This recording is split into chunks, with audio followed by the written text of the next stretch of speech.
Mate, well done. I thought my job was hard. Can you imagine changing, a whole city on a city level? That's brilliant.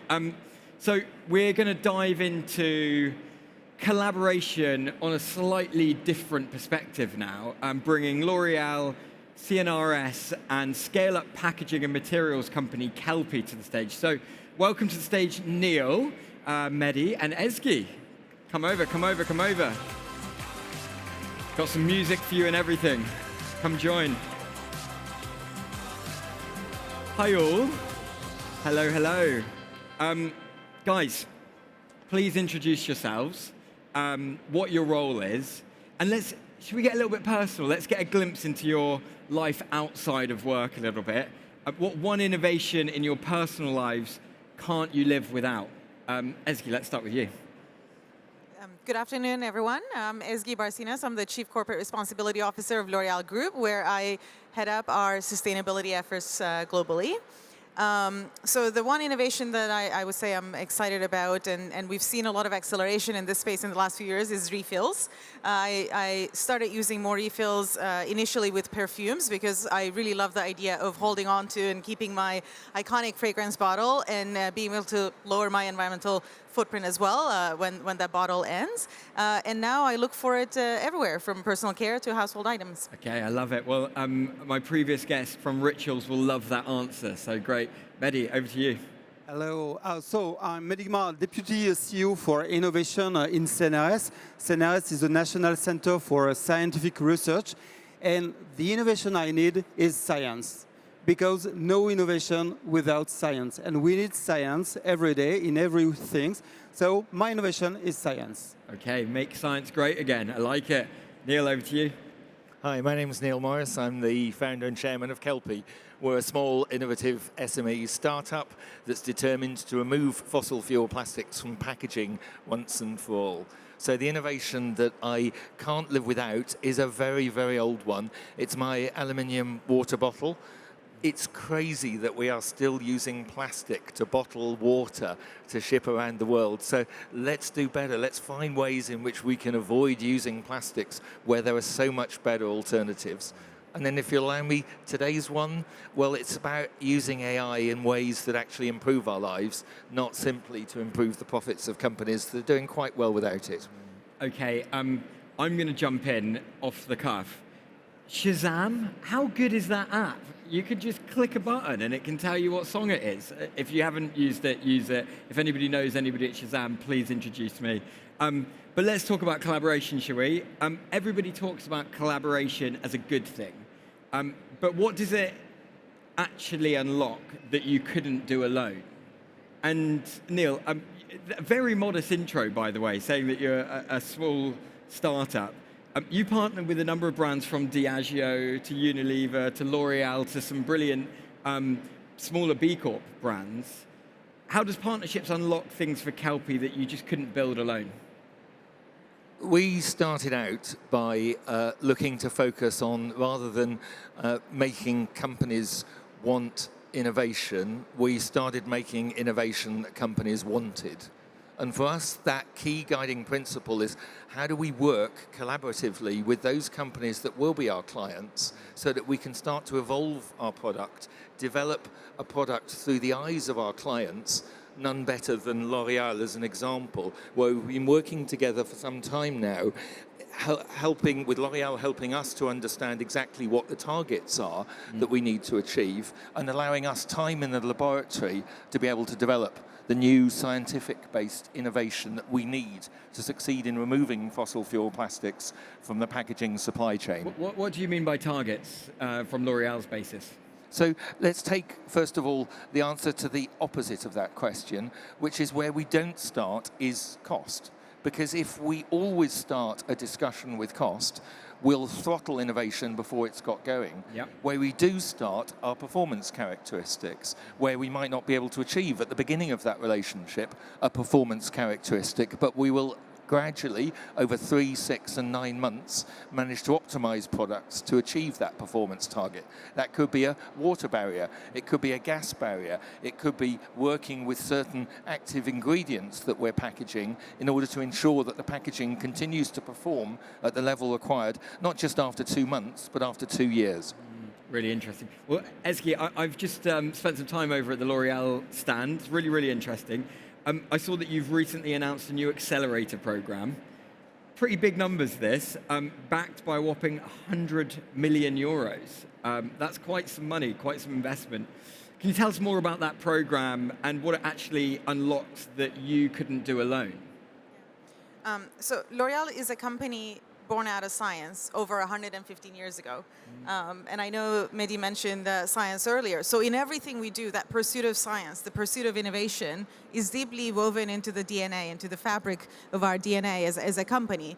And we are driven by that. You know, the pioneering spirit of our teams, many of whom are actually sitting here with us today, that are constantly pushing the boundaries, seeking new frontiers, thinking through what are the new innovative ways that we can continue to serve our consumers and communities around the world. This is what drives us. And we do that in a number of ways. We do it internally with our over 4,000 scientists, researchers, engineers that constantly, day in, day out, think through what new products we can put on the market, how can we innovate our processes, our business models better.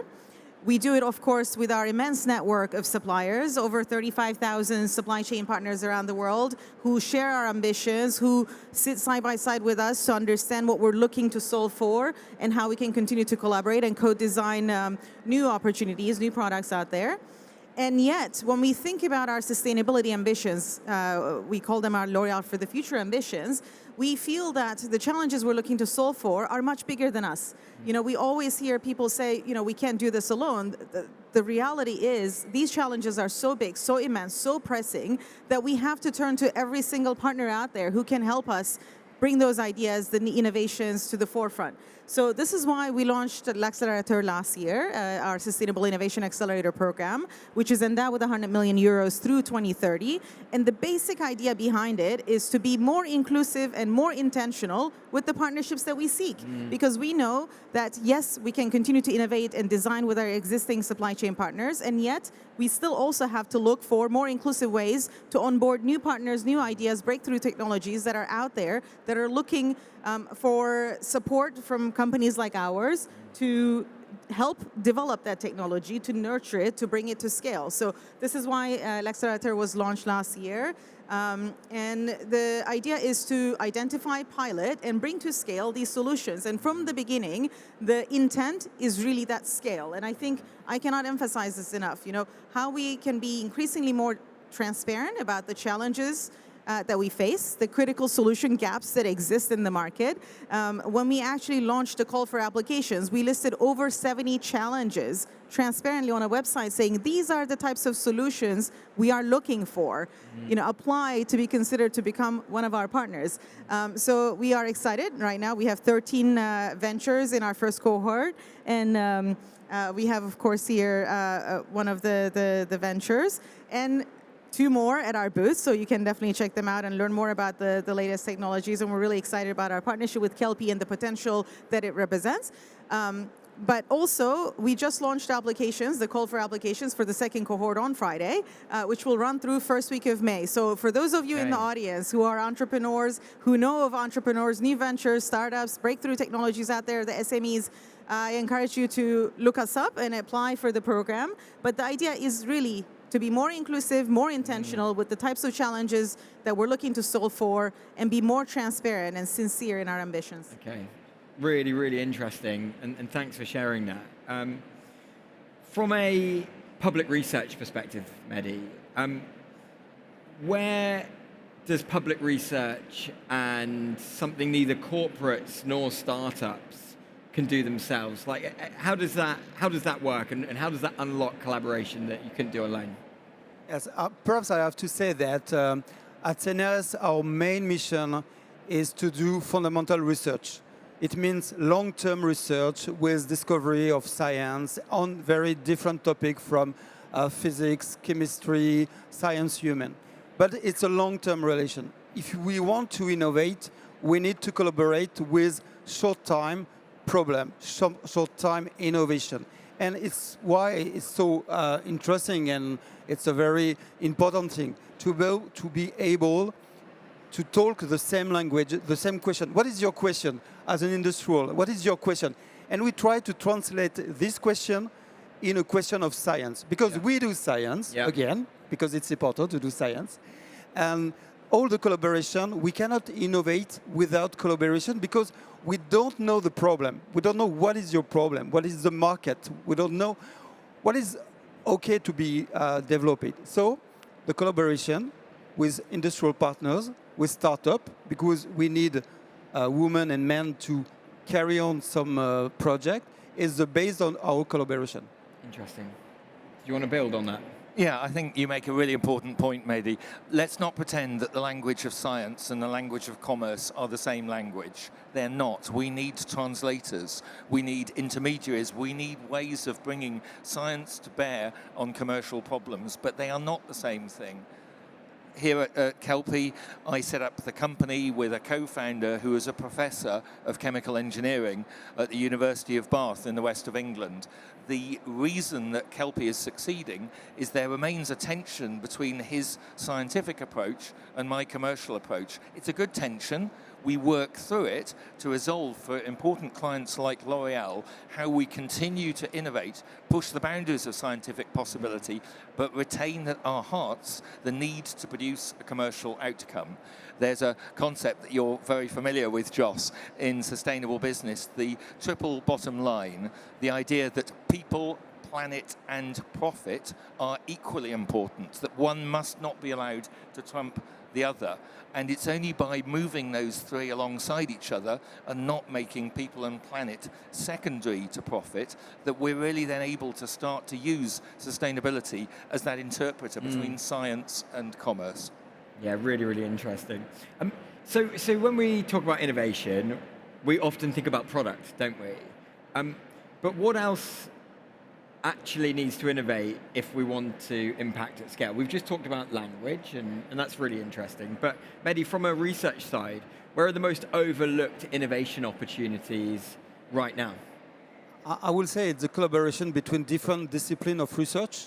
Okay. And the interface between different worlds.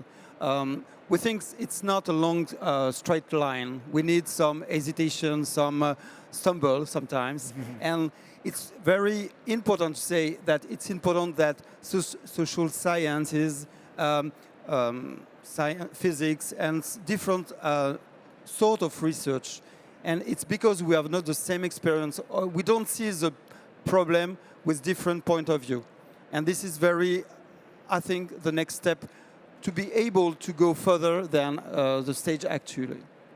Is there any builds on that, Ezgi? Yeah, maybe I can build on that. I definitely agree. So the Sustainable Innovation Accelerator Program, l'Accelerator, we created it in partnership with Cambridge University Institute for Sustainability Leadership. And the idea behind there was really to bring in the academic excellence and the networks that exist within that university system so that we can tap into new innovation ecosystems, new hubs that are out there, new communities, but also be nourished by the new perspectives that are out there, the latest science, the latest policy developments that are happening. So this could be one way that you can think about innovation. Innovation could be about product, it could be about process, it could be about how you partner.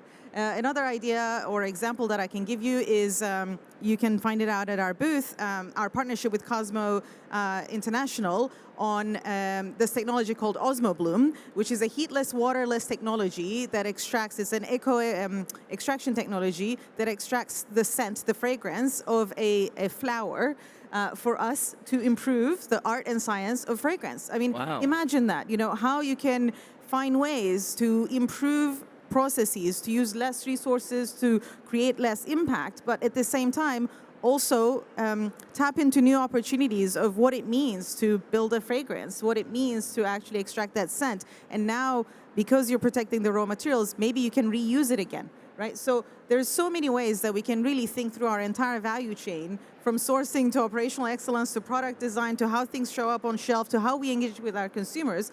to how we engage with each other. Internal collaboration is not something that we've discussed yet, but these can all be various touch points where we can bring innovative mindsets and approaches to rethinking and exposing ourselves to new perspectives, ideas, insights. That sounds amazing, but there was so much in that, and we've all got the same amount of chips in the day, which is 24, and we have to get some sleep at some point. Neil, as a founder, where do we put our focus? And where should we be really putting limited energy when there's so much opportunity, as Ezgi's just said?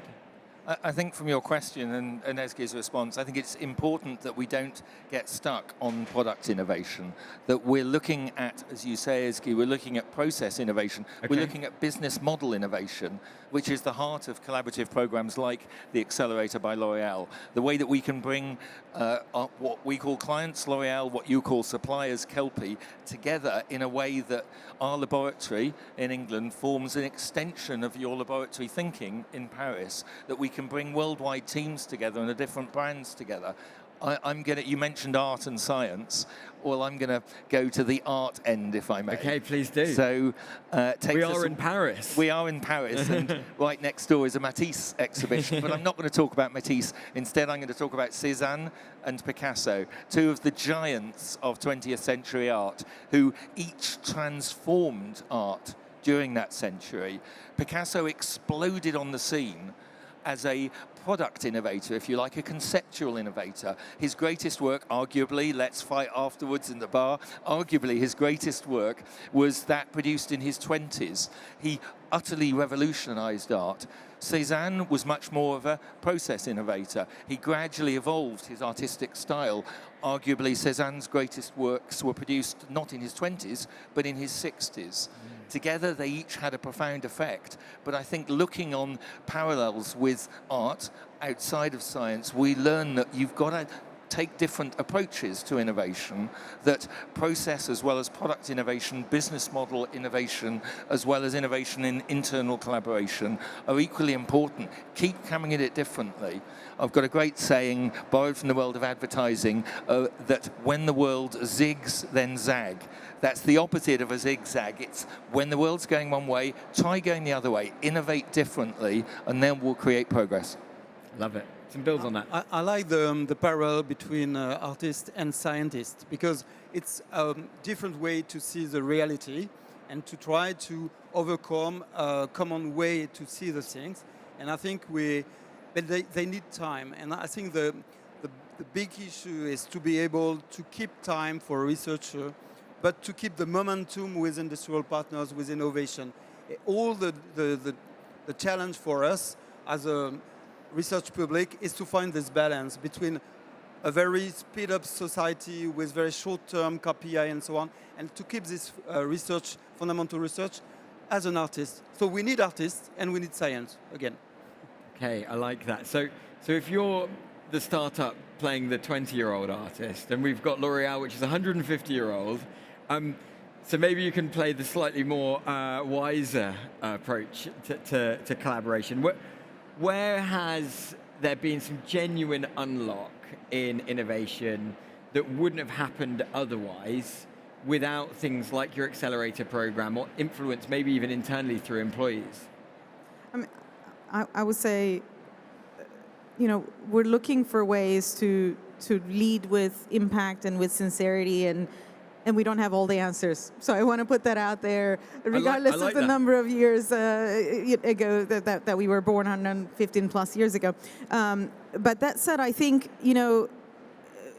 we mentioned this time scale, right? So how we continue to find ways to demonstrate reasons to believe, to bring ideas to the forefront, to demonstrate results.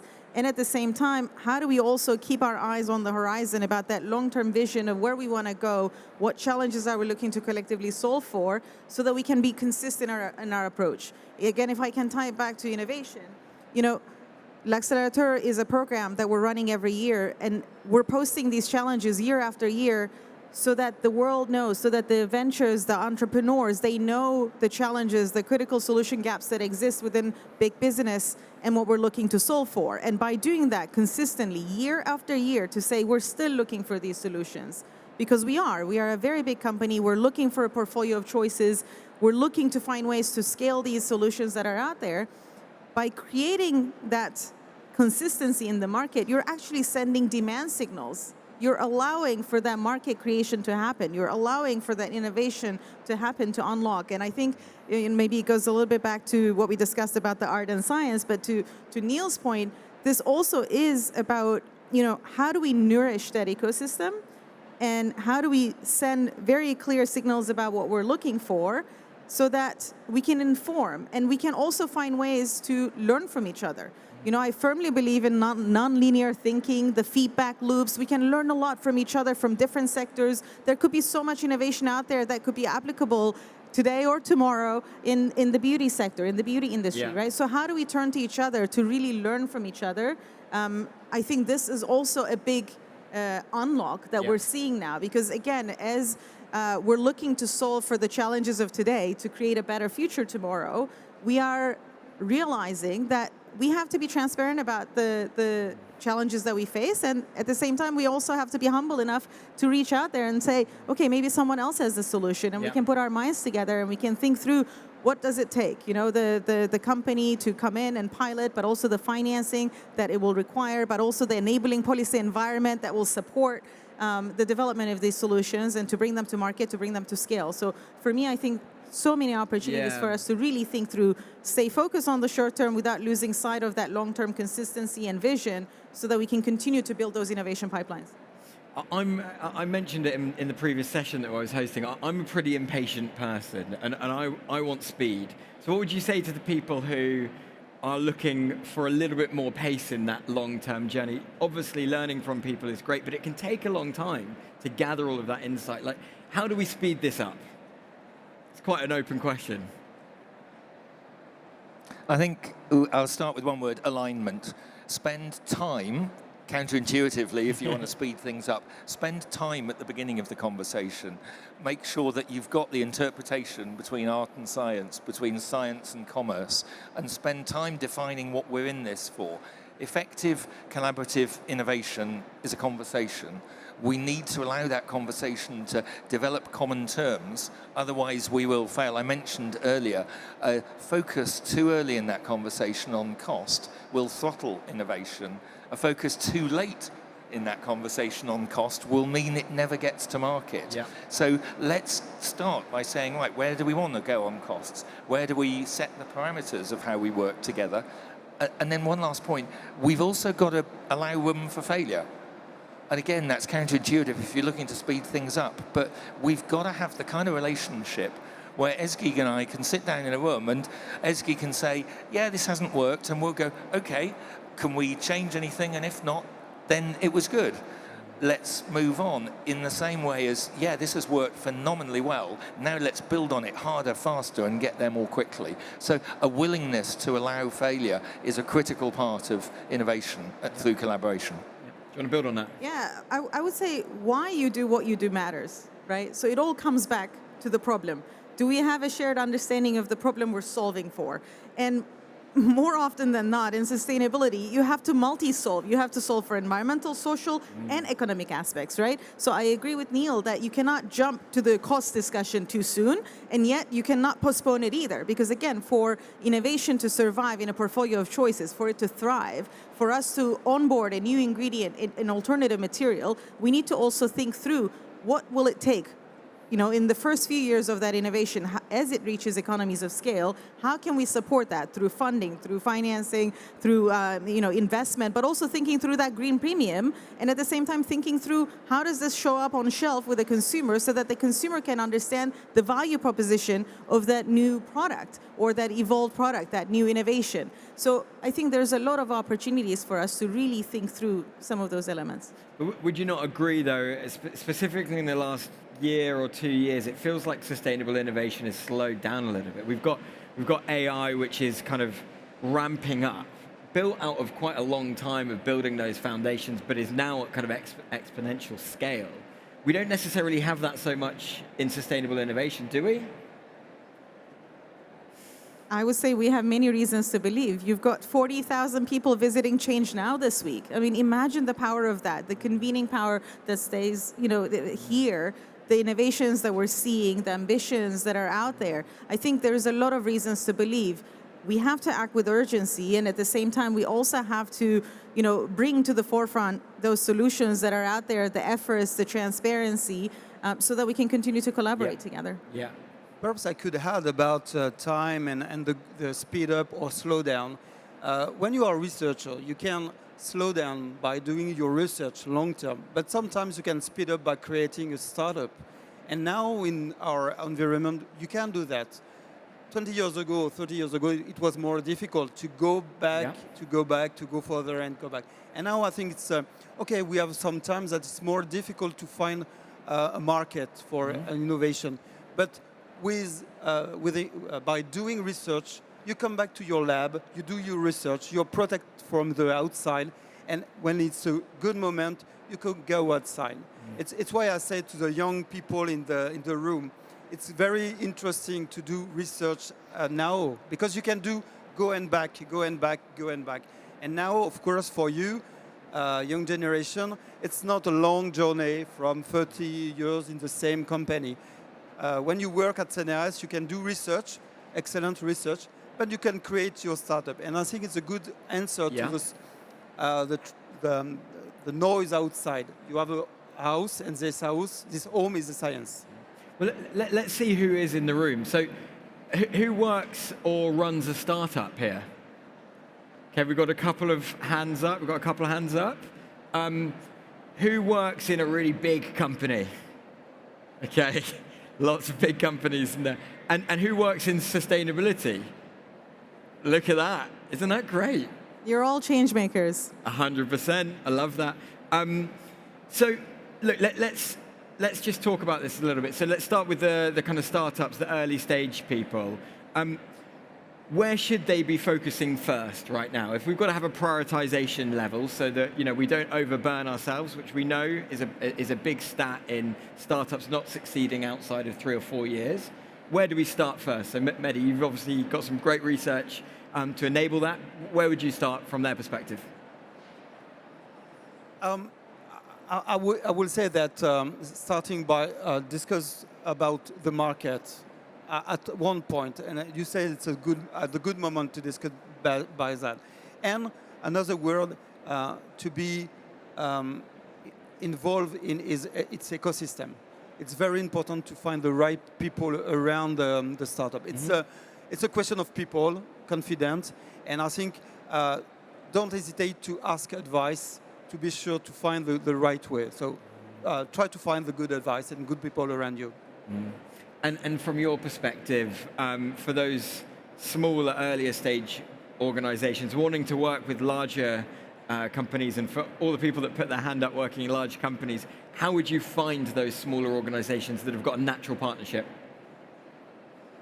I would say always lead with problem-first approach. Whether you're representing a big business, be very clear with what you're solving for. Whether you're a venture, an entrepreneur, again, be very clear with what you're solving for, what you're bringing to the table, so that we can continue to find ways to iterate that solution, to co-design together. So for me, the problem-first approach is a big one. And again, I want to thank the whole audience of changemakers here that are every day asking these questions. We may not have all the answers, but as long as we're asking these questions, we're making those connections, turning to partners, internally or externally, the experts that are out there, and seeking their advice, their guidance. We can learn a lot from each other. Yeah, that's a really, really good piece. I mean, obviously, as the marketing guy, I'm always about positioning and proposition and messaging. So get that right, because your ambitious vision and your story can really open up doors with huge companies, and that's great. Neil, over to you. What's one collaboration lesson that you've learned the hard way? So Kelpi ain't my first rodeo, as they say. I'm a 6-time entrepreneur, and if I've learned one thing... That is resilience. I like that. through those startups, then it's the concept of tightening the feedback loop. a number of you will have read the Lean Startup and other great works that are about trying to get feedback built into your product innovation from the outset. One of the great things that our collaboration with L'Oreal allows us to do is get feedback as we go through. It's the very opposite of the build it and they will come philosophy. It's tighten that feedback loop, constantly iterate the project, and thereby produce something that that the client, L'Oreal, actually values because they validated that as the approach to the problem, as you say, Ezgi, which formed our initial engagement, at least. I finished by saying where I started, we've got to stop making companies want innovation and start making innovation companies want, because that's how we then get to address commercially valuable problems in a way where sustainability comes to the fore. Okay, I like it. And we've got 30 seconds each left. And I'm going to give you the choice of one of two questions. You can't have both. So what one tip would you leave the audience with to scale collaboration within their organizations, knowing who's in the room? Or what one innovation are you most excited about right now? Should we start with you, Mehdi? I'm not sure to understand the question, so you can... Sorry. I'm going to give you what one tip would you leave the audience with to scale collaboration within their organizations? Call me. What a great answer. We are human and we need to call to discuss. It's the beginning of the human adventure to innovate. So call me. You know my name, call me. Or send me a mail. It's better. I like this. This is great. And by the way, as a marketing guy, direct mail, writing handwritten letters is definitely coming back. Pick up the phone. Emails are, you can ghost them. I'm going to ask you, what one innovation are you most excited about at the moment? I've really chucked that into the deep end.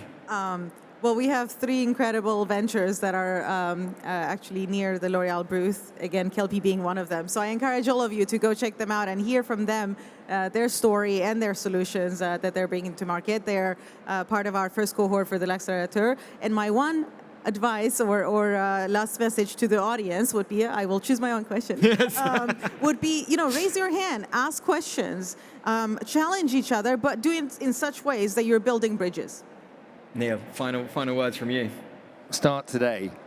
It's more important to start than it is to try and define exactly the right question, because by starting you can collaborate, you can innovate, and thereby create progress. We don't have time left as a planet or as a species, and if that sounds overly dramatic, go and watch the screening tonight at the event of the plastic detox, and you'll find quite what horrors plastics and our overuse of them are doing to the very existence of the human race by affecting fertility.